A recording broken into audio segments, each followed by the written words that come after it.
While Anthony Fokker's Schwerin factory was kept busy building Eindeckers, the aircraft industries of England and France unveiled some new machines that began appearing on the Western Front at the beginning of 1916. England's Airco Company introduced their de Havilland II, a strongly built single-seater featuring a pusher layout that accorded the pilot excellent forward visibility in a cockpit-mounted machine gun. This plane was Britain's first true fighter, designed specifically for the job of destroying enemy airplanes. The new de Havilland formed the complement of airplanes given to No. 24 Squadron, located at Bertangles Airfield.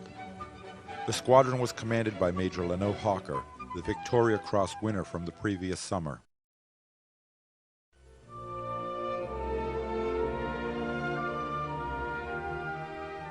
Albert Ball was a native of Nottingham, in north-central England.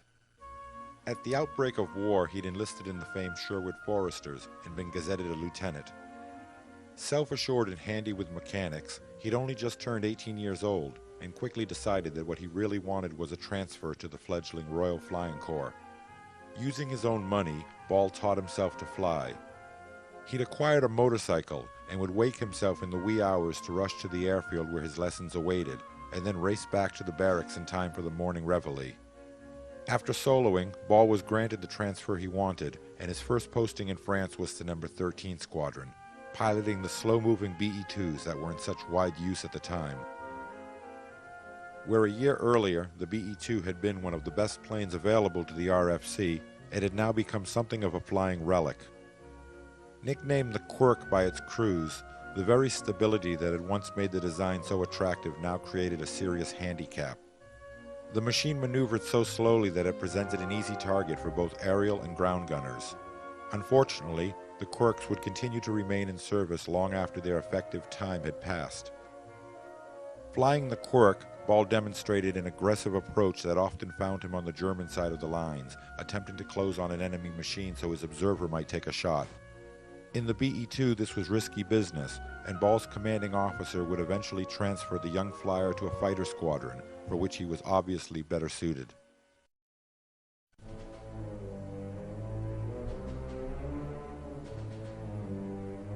The new year started out good for both Max Immelmann and Oswald Bolka. On January 12th, they were each awarded the Pour le Mérite, commonly called the Blue Max, Imperial Germany's highest accolade. At the time, they each stood with a score of 8 victories. The national press seized the opportunity to play up the friendly rivalry that existed between these two exalted airmen. It made for good copy and would maybe distract the public's attention away from the war that seemed to be going nowhere in a great hurry.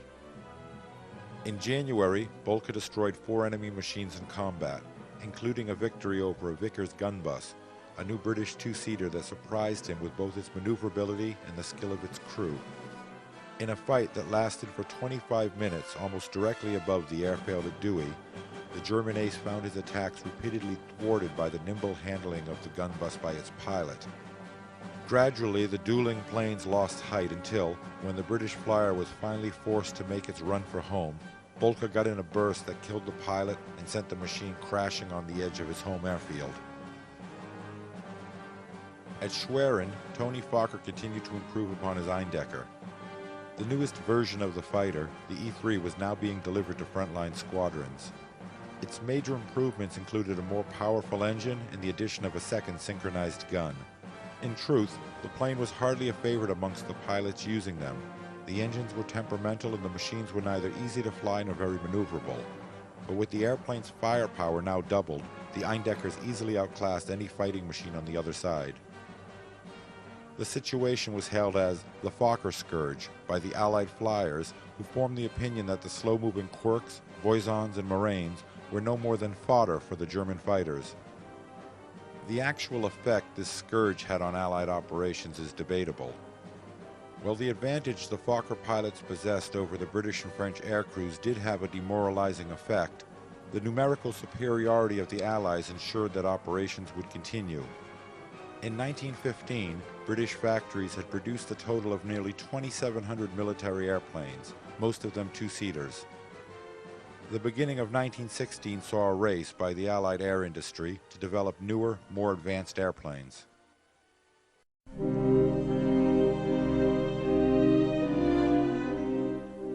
By mid-February, the German army was ready to begin its assault on Verdun.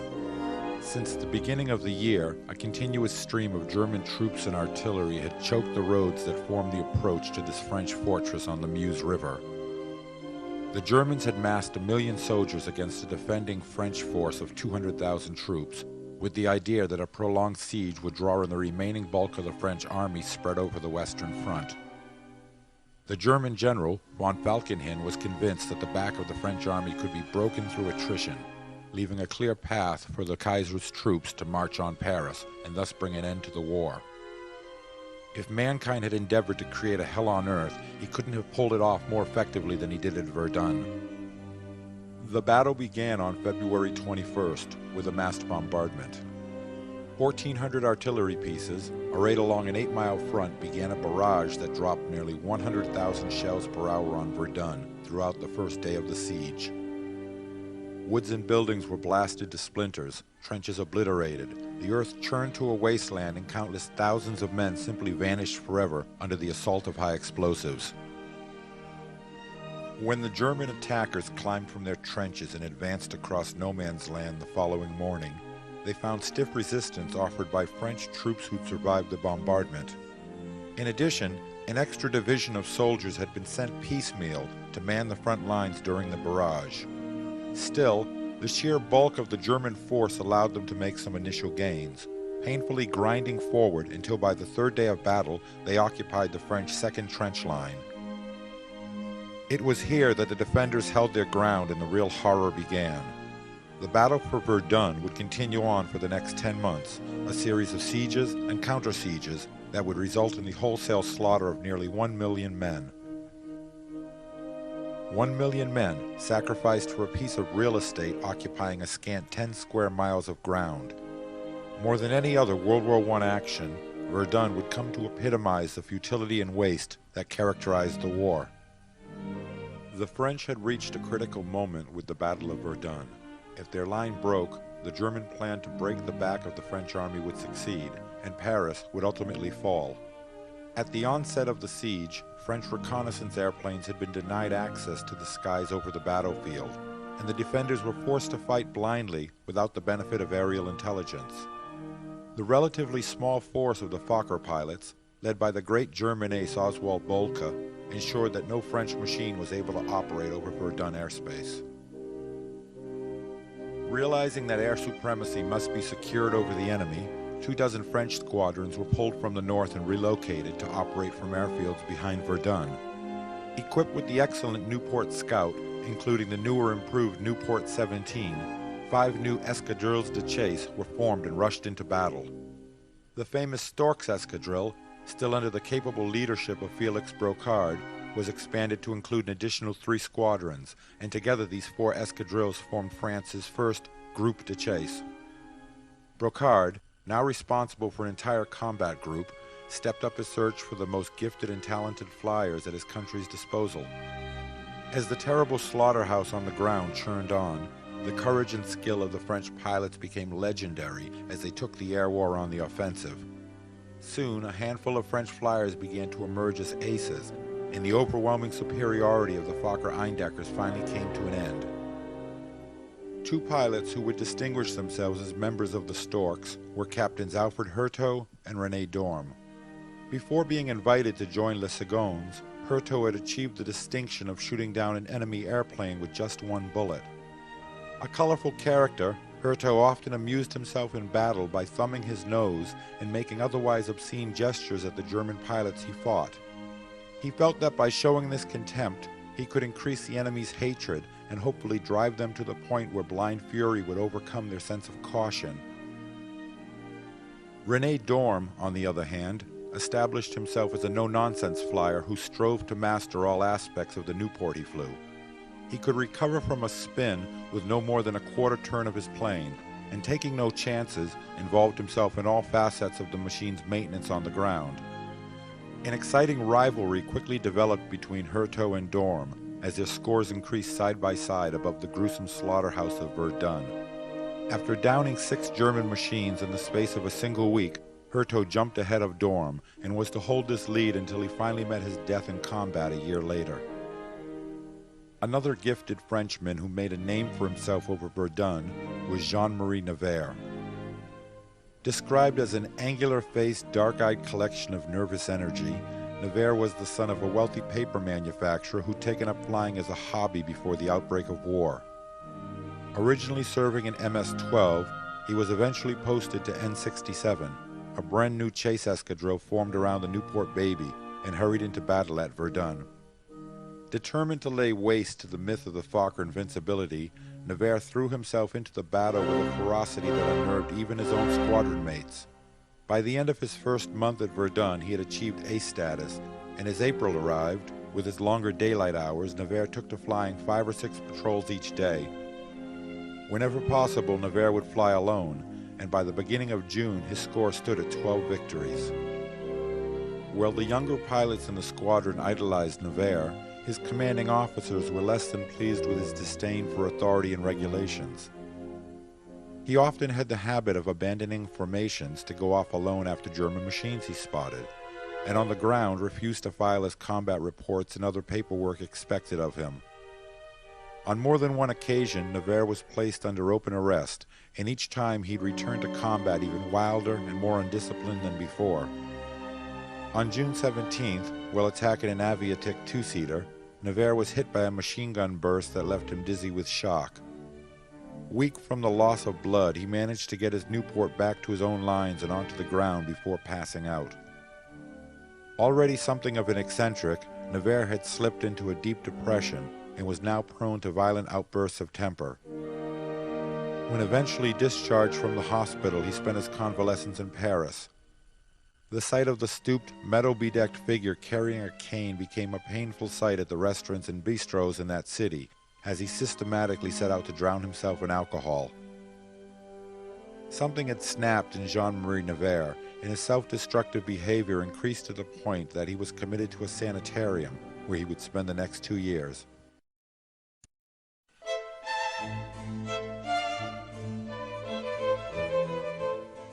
George Guynemer, as a member of the original Stork Squadron, continued to hone his combat skills throughout the first months of the Verdun campaign. He scored his 8th victory near the end of February, and then suffered the fate of being shot down himself just 2 weeks later, when the rear gunner of a German two-seater put a burst through the Frenchman's windscreen that sprayed shards of glass across his face and slammed 2 bullets into his left arm. Momentarily blinded by the blood that covered his face and goggles, Guynemer jammed the control stick forward, causing his baby to drop in a straight dive that carried him away from a second salvo. His left arm hanging listlessly at his side, the young flyer brought his Newport down for a controlled crash just inside the friendly lines. Guynemer lay in a hospital bed for weeks, his frail body looking drawn and sickly as he slowly mended. Regaining his strength, he grew increasingly restless and surely thought of nothing more than rejoining his squadron in the battle over Verdun. The doctors believed him to be tubercular, and on his release from the French hospital, insisted he take a long convalescence at his family estate. Guynemer relented to the idea, but did arrange for a Newport fighter to be made available for his personal use at Vaucins, a small emergency airfield located near the family home. And so, as Guynemer mended from his injuries, he continued to fly scouting patrols. Upon rejoining the Storks in June, Guynemer was alarmed at the number of new faces present in the mess. Casualties in the group had been especially severe throughout the preceding months, and many of his old friends were dead. Guynemer immediately hurled himself back into the fighting with a fire that burned brighter than it ever had. With a commission to roam freely now, and usually alone, he began methodically stalking the front, willing to pounce on any German formation, regardless of the odds. On June 22nd, after a long day of hunting, he torched an LVG over Azeris. This was his 9th victory. On July 6th, he shot down one of the new Albatross single-seaters, bringing his score to 10. 2 weeks later, he scored his 11th kill in a long, hard-fought battle with 8 of the new Albatross scouts. As the victories began to pile up, Guynemer grew more gaunt and worn-looking, but his energy in the air seemed to have no end. Towards the end of summer, he was once again shot down in action, but this time managed to limp away from the wreckage with only bruises. The coming winter would find the famous flyer up with each gray dawn, nervously chain-smoking cigarettes, and all too willing to take flight in weather conditions that would keep most men grounded. As his score grew, so did his fame. The details of every victory were now carefully followed in the press. Fan mail began arriving by the sackful, and he became the idol of both schoolchildren and women of all ages. For the 22-year-old Guinemere, the adulation was simply a distraction to keep him away from his sacred duty of clearing the skies over his homeland. Modest and introverted, the attention shown by reporters and the endless round of photographers only served to make the young flyer grow even shyer and more withdrawn.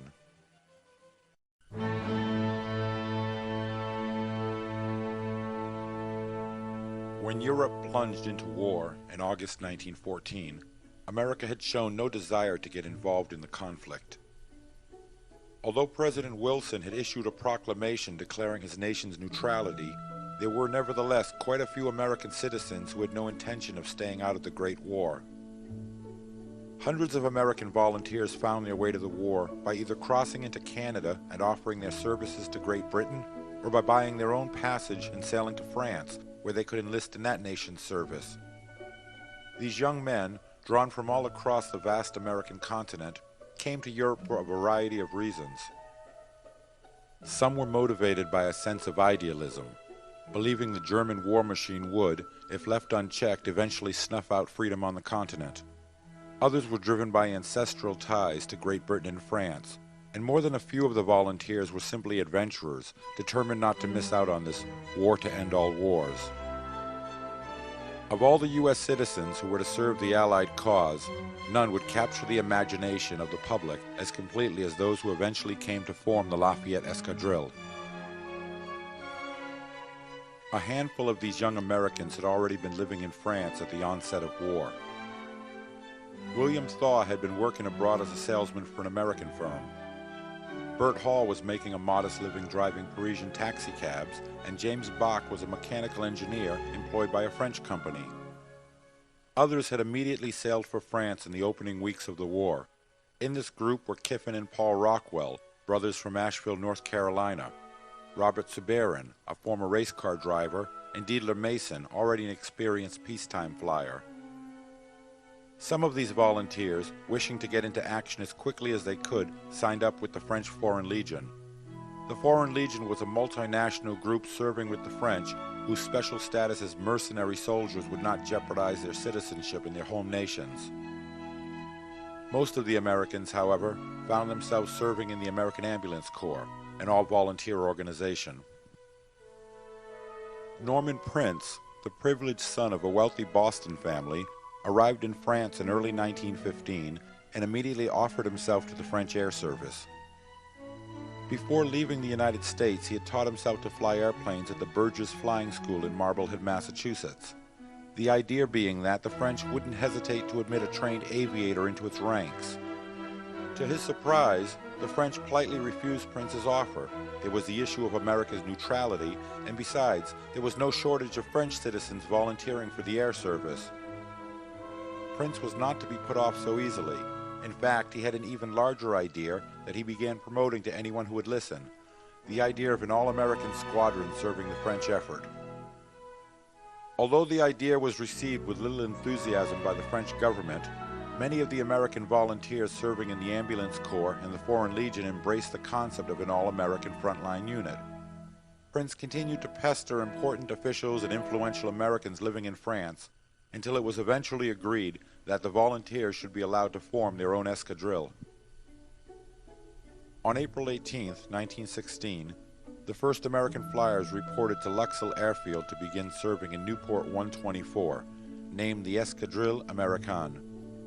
They were Victor Chapman, James McConnell, Norman Prince, Kiffin Rockwell, Bill Thaw, Elliot Cowden, and Bert Hall. Upon arrival at Luxeuil, the Americans were met by Captain George Thénault, the escadrille's commander. Luxeuil was situated in a quiet sector of the front. The pilots, housed in a large villa and taking their evening meals in the finest restaurants, began to feel more like holiday vacationers than aerial warriors, but Captain Thénault took the opportunity to drill the unit in the art of air fighting. They flew their first patrol, escorting bombers on May 13th, and 5 days later scored their first victory when Rockwell sent a German observation machine crashing to Earth. A day later, the Escadrille Americaine was ordered to Verdun and began operating from the airfield at Bayonne. The following day, Bert Hall downed a German over Verdun, and on the 24th it was Bill Thaw's turn when he surprised an enemy fighter and killed its pilot. For all the hesitation the French government had shown, the idea of an all-American volunteer squadron seemed to be proving its value. On May 24th, a new volunteer reported to N-124 for duty. Prior to joining the escadrille, Raoul Loufberry's life had been a series of adventures. Born in France in 1885 to a French mother and an American father, Loufberry left France after the death of his mother and at the age of 19 set out to see the world. His travels took him all over Europe and Africa, where he worked at various jobs, including a waiter, deckhand, stevedore, and race car driver. Loufberry's travels eventually took him to America, where he hoped to find his father, who had settled in Wallingford, Connecticut. When Loufberry arrived, he learned his father had set sail for Europe just the day before. From Wallingford, the young adventurer traveled to New Orleans, Cuba, and then eventually San Francisco, where he joined the United States Army and was sent to the Philippines. In the Army, Loufberry quickly established himself as the best marksman in the division. 2 years later, after being discharged, Loufberry traveled on to Japan and then to China, where he worked for the Customs Service. In Bombay, India, he was employed as a ticketing agent for a shipping firm until his wanderlust carried him east to Saigon, where he saw his first airplane. The famous French stunt pilot, Marc Porp, had been traveling through Asia giving demonstrations with a Blériot monoplane, and he and Loufberry hit it off at once. Signing on as Porp's airplane mechanic, the pair continued traveling through the Orient and eventually on to Egypt, where Loufberry followed the flyer down the Nile as far as Khartoum, traveling by boat, raft, train, camel, donkey, and sometimes on foot. In the summer of 1914, Loufberry and Porp returned to France with the intention of buying a larger airplane, but their plans for further travel were suddenly cut short by the declaration of war. Porp immediately enlisted in military aviation. Loufberry, after first serving as a foot soldier in the Foreign Legion, later joined Porp in Escadrille MS-23, where he served as his friend's mechanic once again. This pairing was only to last for a short time. Porp was killed that December, and the grief-stricken Loufberry, vowing to avenge his friend's death, managed to secure a posting to the flight training school at Chartres. For any aspiring French airmen, the training experience began with Penguins, Blériot monoplanes with wings clipped short. Unable to leave the ground, the students would learn to race these odd machines back and forth across a large field. When they were able to traverse in a straight line, they would be moved on to the next stage of their training, Blériots with full-size wings but underpowered engines. These would allow them to get a few feet airborne in short hops. Next would come the regular Blériots, on which the hopeful pilots would learn the rudiments of flying, and those who qualified would finally pass on to the advanced training schools, where they would master the mysteries of stunt flying and aerial gunnery. Raoul Loufberry easily passed through the training schools, and he was posted to a bombing squadron where he flew the lumbering Poison bombers. After hearing rumors of an all-American escadrille that had been formed, Loufberry applied for and was granted a transfer to the unit. Once he arrived at Bayonne, he quickly established himself as both one of the squadron's most colorful characters and its premier combat flyer. Before long, Loufberry would emerge as the escadrille's greatest star, eventually downing 17 German aircraft.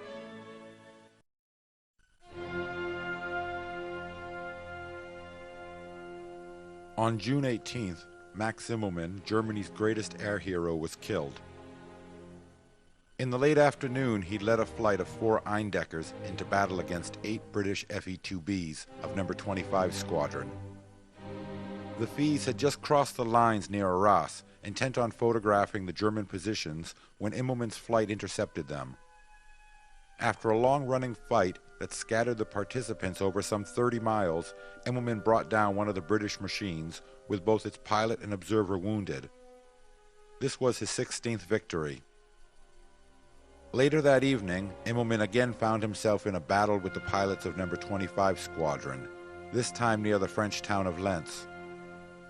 Coming on a pair of the British pushers, Immelman immediately dispatched one of them with a burst that hit the pilot and sent the Fe-2 crashing down below. The second machine, however, flown by Second Lieutenant G.R. McCubbin, a South African, managed to bring its guns to bear on the great German ace, and Immelman's Fokker fell to its destruction. The Eagle of Lille was dead.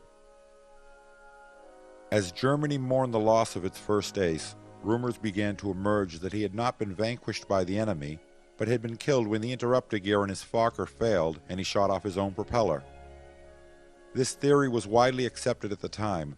The public had believed Immelman to be invincible, and he simply couldn't have been downed by an enemy two-seater.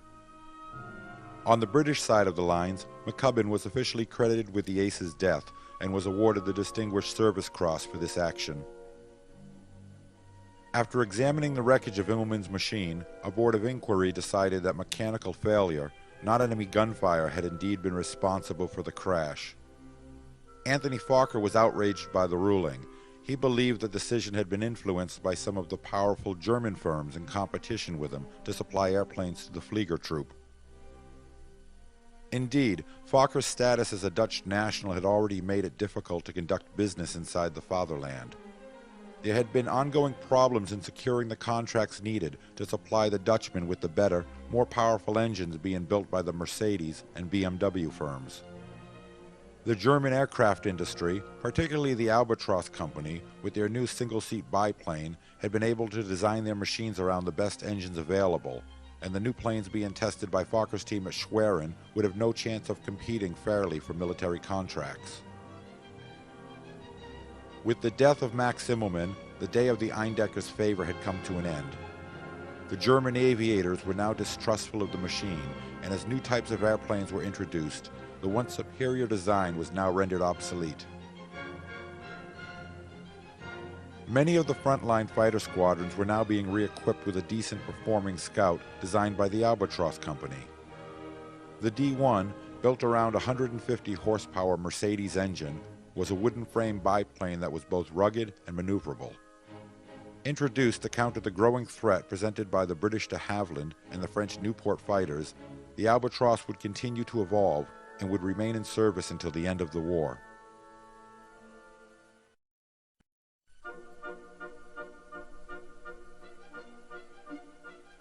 With Max Immelman dead, Oswald Boelcke was now the fatherland's most famous ace. Fearing the effect the loss of another hero would have on the morale of the frontline flyers, an order was authorized by the Kaiser himself, temporarily removing Boelcke from flight status. The air service, the Flieger Troop, was about to undergo a major overhaul. Until the summer of 1916, all German air units had been under the control of the Director of Railways and Transport, with all their operations dictated by various Army Corps commanders. Now, a new independent air force was to be formed under the command of General Ernst von Hoppner. Whereas fighter aircraft had previously been attached in small numbers to operational squadrons, they would now form their own squadrons, or Jagdstaffeln. If Immelman had epitomized the heroic fighter pilot, Boelcke was his profession's great theoretician. His well-reasoned views on air tactics appealed to the Air Chief of Staff, and his experience was drafted to help form the new fighter service. While the investigation into Immelman's death was being conducted, Boelcke was sent on an inspection tour of the German air units serving on the Eastern Front. While conducting this tour, Boelcke would be given a free hand to recruit pilots for a fighter squadron he would form upon his return to France. Boelcke visited units in Austria, Turkey, Macedonia, Bulgaria, and Russia. During the lengthy tour, he took the opportunity to commit his ideas to paper, and his work, Air Fighting Tactics, was submitted to the High Command. It was to become the Bible to the German fighter pilots. Boelcke's discourse included his famous dicta, a set of fundamental rules for aerial combat. These rules included such instructions as to always fight with the advantage of height, and whenever, if possible, with the sun to the attacker's back. In Russia, Bolka was reintroduced to Manfred von Richthofen, who'd made the crossover from observer to pilot the previous January. By March, Manfred had been assigned to Kampfgeschwader II, a squadron that flew Albatros two-seaters over the battle raging at Verdun. A chance meeting with Oswald Bolka in a railway dining car had left a favorable impression on the great ace, and later, when Bolka visited von Richthofen's squadron, now serving in Russia, he remembered the young man. Before he departed, Bolka told von Richthofen about the Yasta he was forming and suggested that Manfred submit his request for reassignment to a fighter school.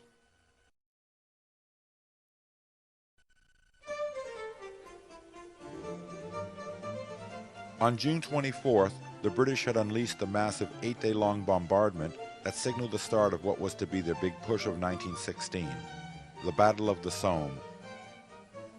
Massed along a 30-kilometer front between Arras and Albert, 750,000 British troops were committed to battle against a defending German force of slightly more than half that number.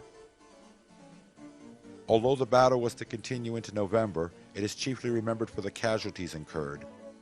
By the time it came to an end, a staggering 1 million men had fallen, with 58,000 British casualties occurring on the first day of battle alone. By the start of the Somme offensive, the Allies had finally achieved an upper hand in the air. The English Airco firm, after working out some teething problems with the de Havilland II, had begun producing the machine in large numbers. As the summer of 1916 wore on, the plane became the mainstay fighter of the Royal Flying Corps. Another single-seat machine being supplied to frontline squadrons was the French-built Nieuport 17.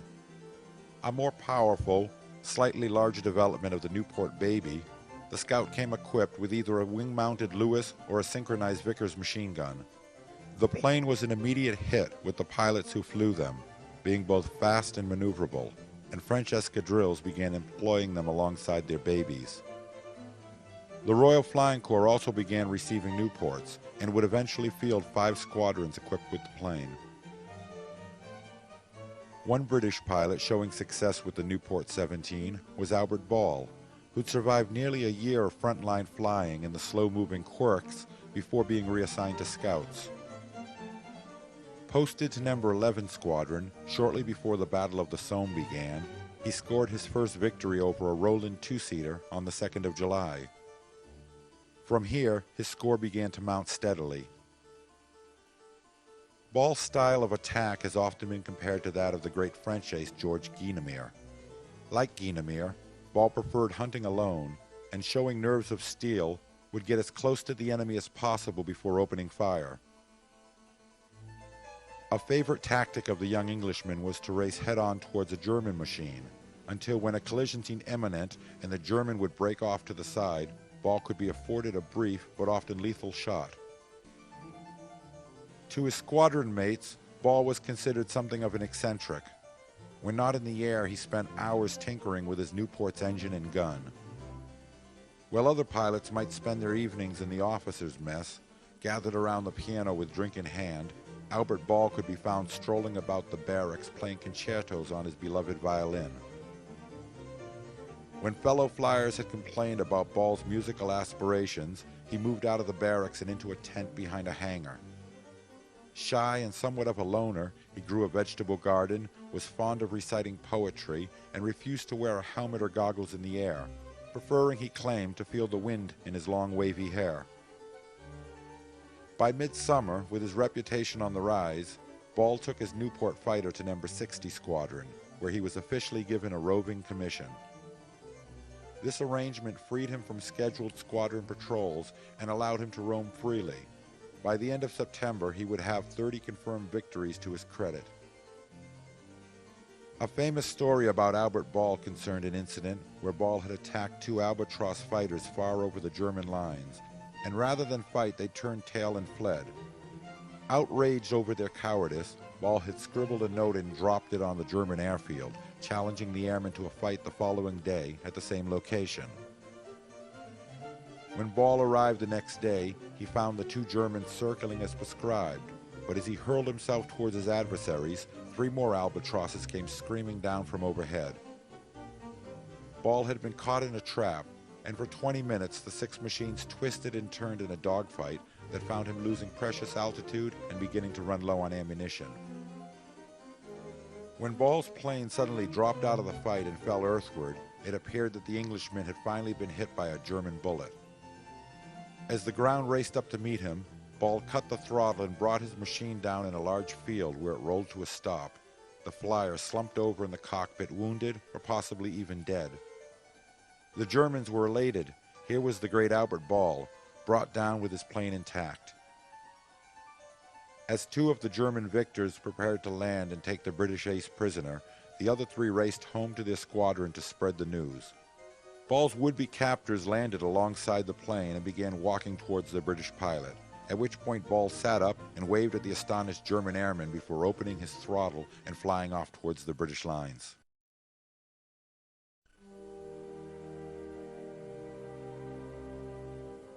By late summer, Oswald Bolka was back on the Western Front, leading his new squadron, Jasta II, based at Lannecourt in the Somme region. The situation above the Somme had become critical. The Royal Flying Corps now dominated the skies over the region, and German ground forces were reeling under the effects of British aerial observation, artillery spotting, and trench strafing. The pilots Bolka had assembled at Lannecourt were a keen bunch of recruits that included Erwin Bohm, Max von Müller, Stefan Kiermaier, and of course, Manfred von Richthofen. Rather than being thrown directly into combat, Bolka, ever the teacher, set about training his Jasta pilots in all the skills they would soon need. On the ground, the flyers were treated to an endless round of lectures concerning the tactics of aerial fighting. When the squadron's new Albatross fighters arrived, the training began in earnest, as Bolka drilled his cubs in aeronautics, formation flying, and aerial gunnery.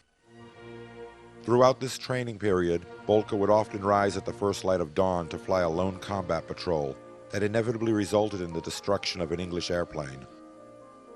By mid-September, when Bolka was finally ready to lead his students into battle, his personal score had risen to nearly 30 victories.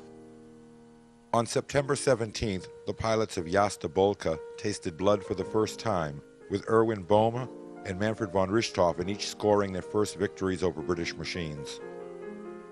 Von Richthofen's kill was over an FE-2B pusher belonging to No. 11 Squadron, which the dying pilot, 2nd Lieutenant Lionel Morris, managed to land on a German airfield before expiring.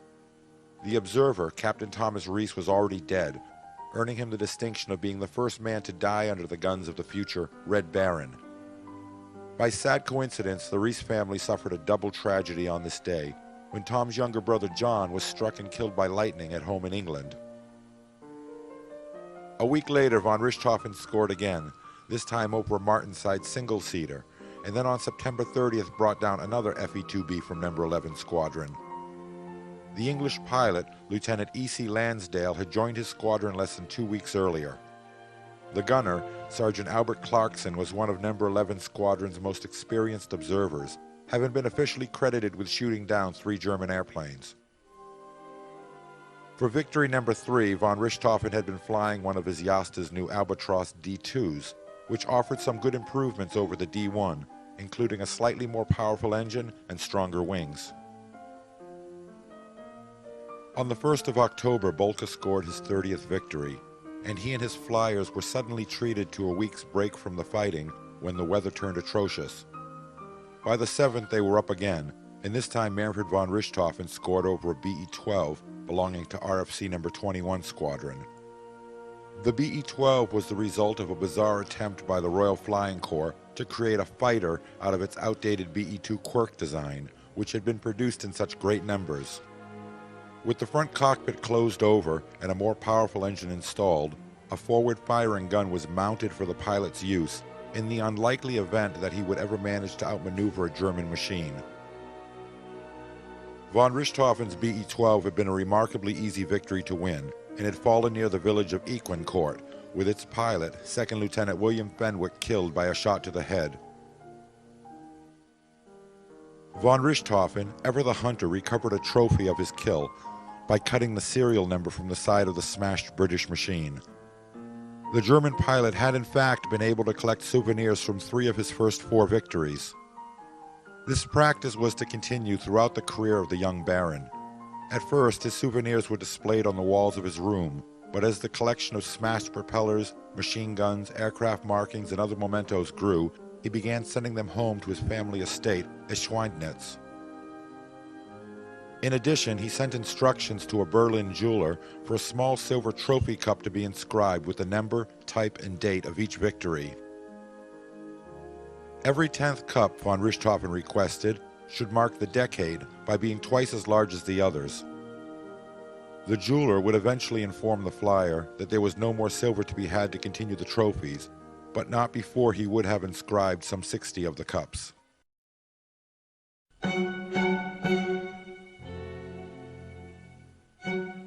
The Sopwith Aviation Company of Great Britain unveiled a pair of new aircraft that debuted during the Somme offensive. The 1.5 Strutter was designed as a fighter, reconnaissance aircraft, and light bomber. A 110 horsepower Clerget rotary engine powered this versatile two-seater to speeds of 100 miles per hour. This Sopwith was the first British airplane to come equipped with a synchronized machine gun for the pilot's use. The observer protected the aircraft's tail with a ring-mounted Lewis gun. Eventually, more than 5,000 1.5 Strutters would be built and delivered to the Royal Flying Corps.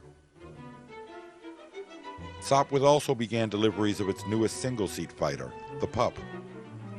With a top speed of 110 miles per hour, the Sopwith Pup came armed with a single synchronized Vickers machine gun and was generally considered a delight to fly, possessing first-class handling attributes and a service ceiling of 17,000 feet. The first Pups arrived in France in limited numbers with the Royal Naval Air Service, but by the end of the year were being deployed to RFC squadrons in greater quantities. A third new machine had also been developed by the Sopwith Company, but it would not reach service until the following year. The Sopwith triplane was built along the same general lines as the excellent Pup fighter, but with 3 wings of shorter length and chord, it offered better maneuverability and a quicker rate of climb.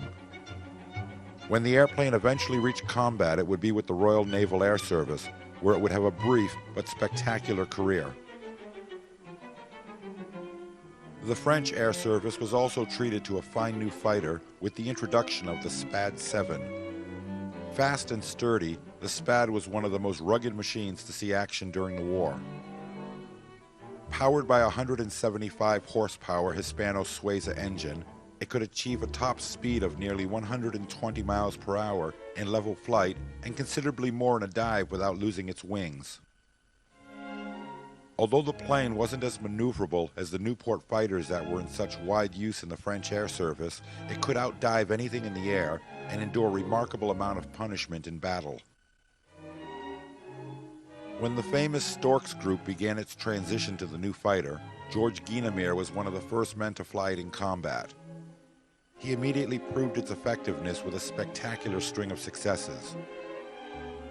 By the close of 1916, Guynemer was France's highest-ranked ace with a score of 25 victories.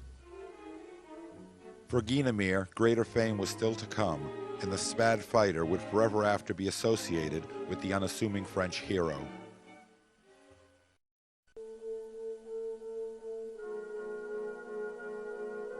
Manfred von Richthofen knocked down his 6th Tommy on October 25th, another BE-12 that belonged to a flight of 5 such machines from No. 21 Squadron.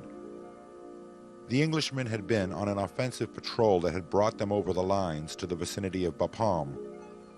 Arthur James Fisher had been killed instantly when von Richthofen's bullets had smashed into his stomach and the plane had gone straight down to disintegrate on the ground below. Oswald Bolka couldn't have been prouder of the success his pupils were showing.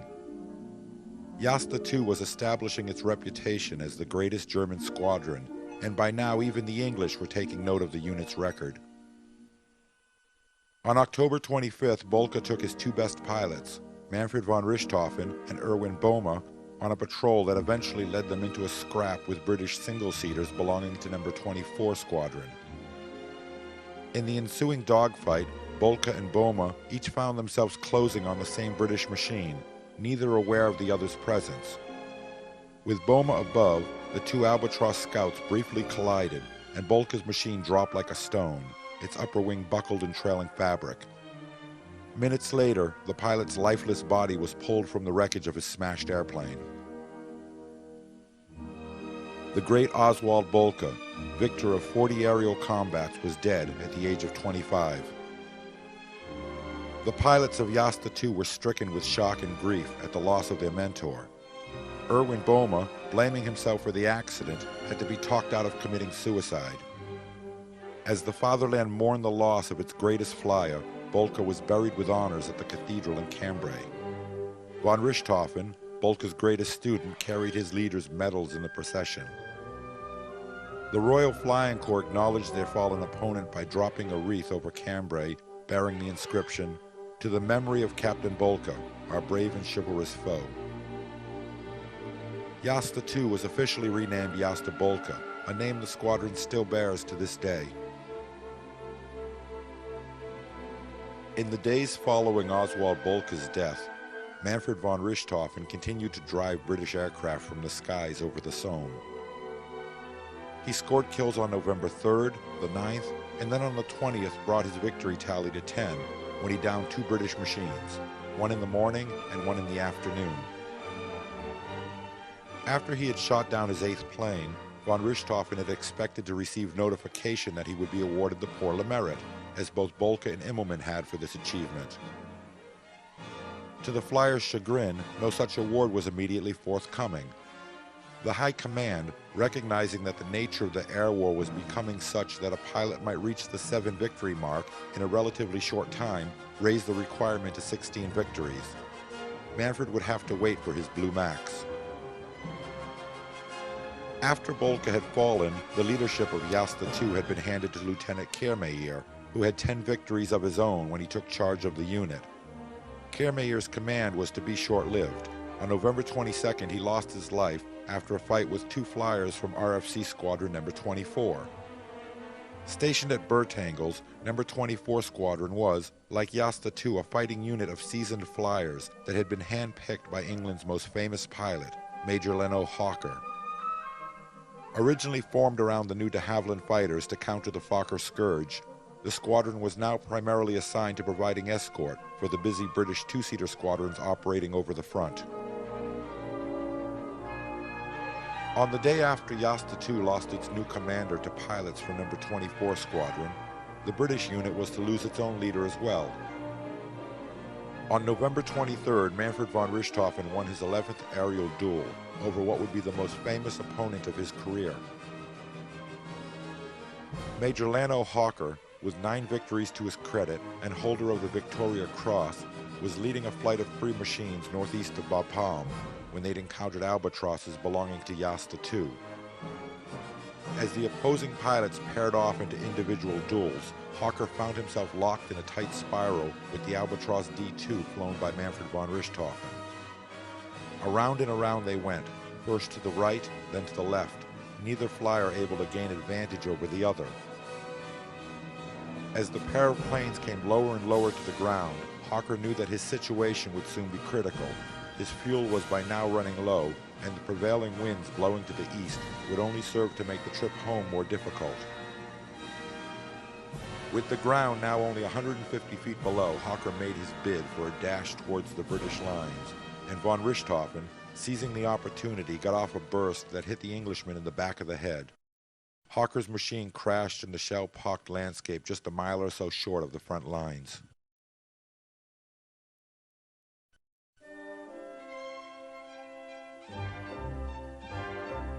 The Escadrille Americaine had been in the thick of fighting since the previous spring, when the squadron had taken part in the terrible battle raging at Verdun. The all-volunteer squadron had suffered its first fatality in June, when Victor Chapman, a native of New York City, had been shot down by a pair of Fokkers. Chapman, coming from a distinguished family background, had epitomized the spirit of idealism that had brought this group of young Americans to fight under the French flag.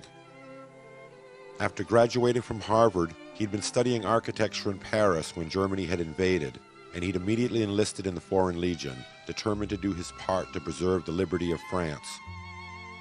Victor Chapman was the first American airman to die in the war. A profound outpouring of emotion swept across the French people as political and military leaders honored the volunteers' great sacrifice. The story of Chapman's death also received prominent coverage in newspapers across the United States, and the American public, hungry for first-hand accounts of the war in Europe, began to eagerly follow the exploits of the Escadrille Americaine. In the wake of this publicity, dozens of young American men set sail for France with the intention of enlisting into the famous squadron.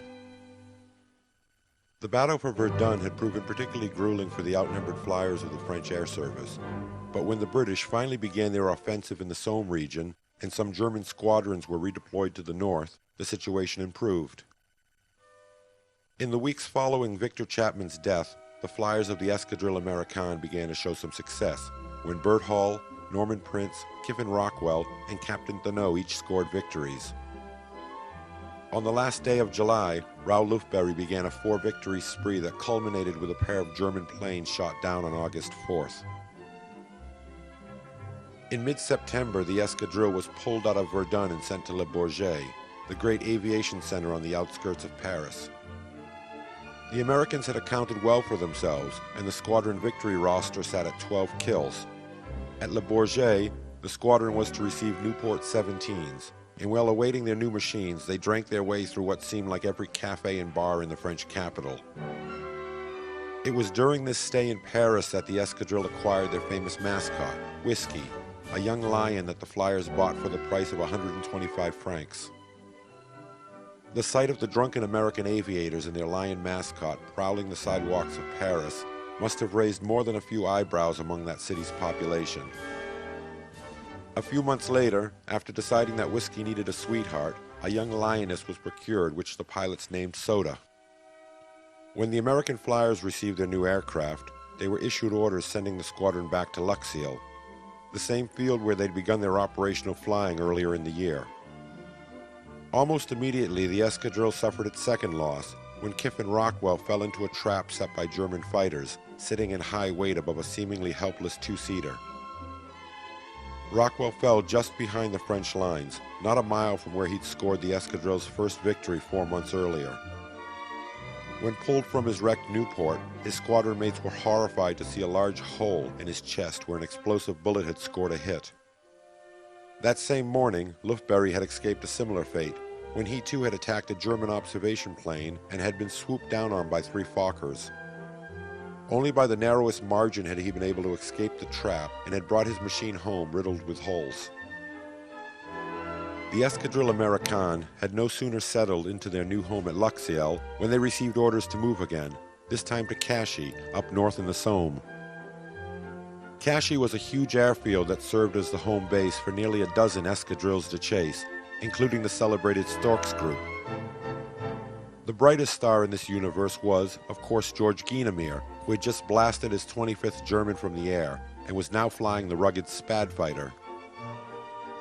In late November, a single Spad was given to the American squadron, which Captain Thénault, exercising his prerogative as the commanding officer, kept for himself.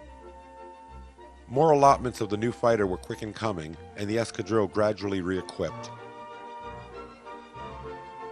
Shortly after their arrival at Cachy, the Americans were issued a directive from the French General Headquarters that the name Escadrille Americaine was causing problems between the French government and the U.S. State Department. America was still a neutral country, and the publicity the volunteer group was receiving had become the subject of a great protest with the German consul in America. A new name was needed, and the squadron finally settled on Lafayette Escadrille, in honor of the French general who'd aided the United States in the Revolutionary War. With their new name, the Escadrille also adopted a new insignia for their aircraft. Henceforth, the sides of all the machines of the Lafayette Escadrille would be adorned with the profile of an Indian chieftain. The squadron had only been at Cachy for 2 weeks when they lost one of the original members. Bert Hall, originally from Higginsville, Missouri, had become something of an annoyance to his squadron mates. Crude and boorish, he was the misfit in the Escadrille. A braggart who routinely cheated in cards and wasn't above forging other pilots' names on his bar tabs, Hall had developed the unsavory habit of poaching other pilots' victories. On more than one occasion, when a fellow pilot had severely damaged an enemy machine, Hall had cut off his squadron mate to finish the deed. This behavior was, at best, considered ungentlemanly, and when the other squadron members took their grievances to Captain Thénault, Hall was transferred out of the escadrille and into Newport 103, one of the famous Stork squadrons. Less than a month later, Hall was kicked out of the Storks and sent to Russia on a diplomatic aviation mission. Later, upon America's entry into the war, Hall would be released from duty with the French for transfer to the newly formed American Air Service, but when he never bothered to report for duty, would be listed as a deserter in both nations. After the war, Bert Hall would be convicted of bilking the Chinese government out of $34,000, and he would spend 2.5 years in prison for the crime.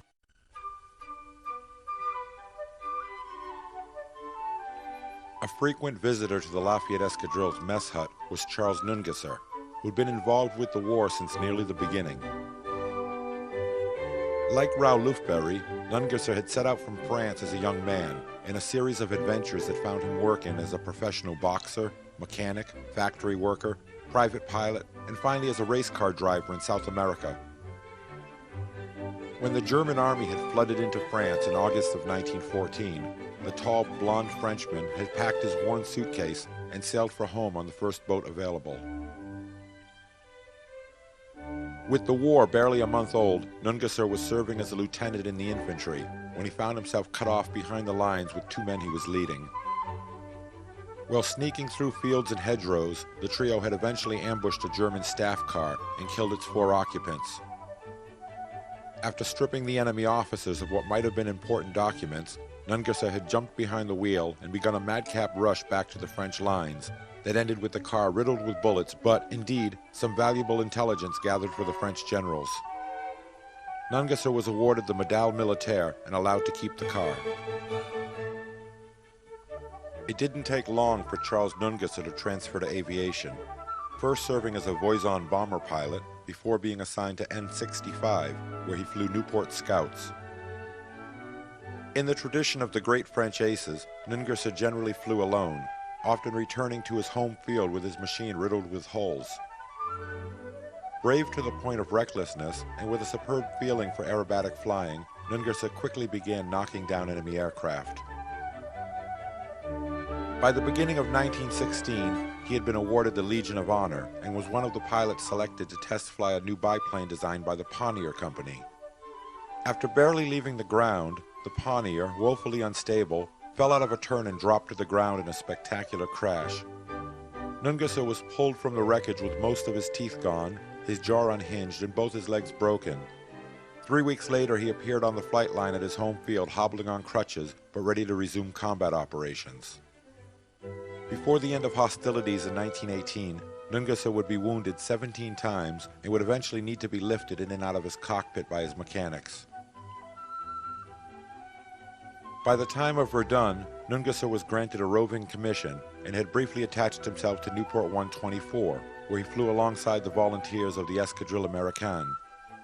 Nungesser adored the brave Americans who had come to the aid of France, and he and Raoul Lufberry became great friends, sharing similarities in both backgrounds and fighting techniques.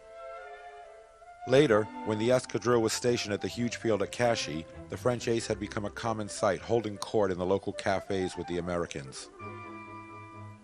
When 1916 drew to a close, Nungesser's official victory tally stood at 21, making him the second highest scoring French ace, trailing behind only the great George Guynemer in victories. As the war entered its 3rd winter, many were disheartened that mankind's bloodiest year of fighting had brought the conflict no closer to a conclusion. The year's 2 great campaigns, at Verdun and on the Somme, had eliminated nearly 2 million young men from the face of the earth, but accomplished little else. The Western Front still lay locked in stalemate, with hundreds of miles of trenches and barbed wire separating a shattered no-man's land. The war in the air, however, had undergone a remarkable transformation. The early days of madcap trial and error had given way to specialized machines and organized tactics, and dozens of individual flyers had emerged as aces, true leaders in this new arena of warfare that had rapidly evolved. 1917 would see no more ground battles of the terrible scope that had characterized the preceding year, But the war in the air would continue to intensify as the technological side of aviation improved and the air forces of the opposing nations continued to grow in size and purpose.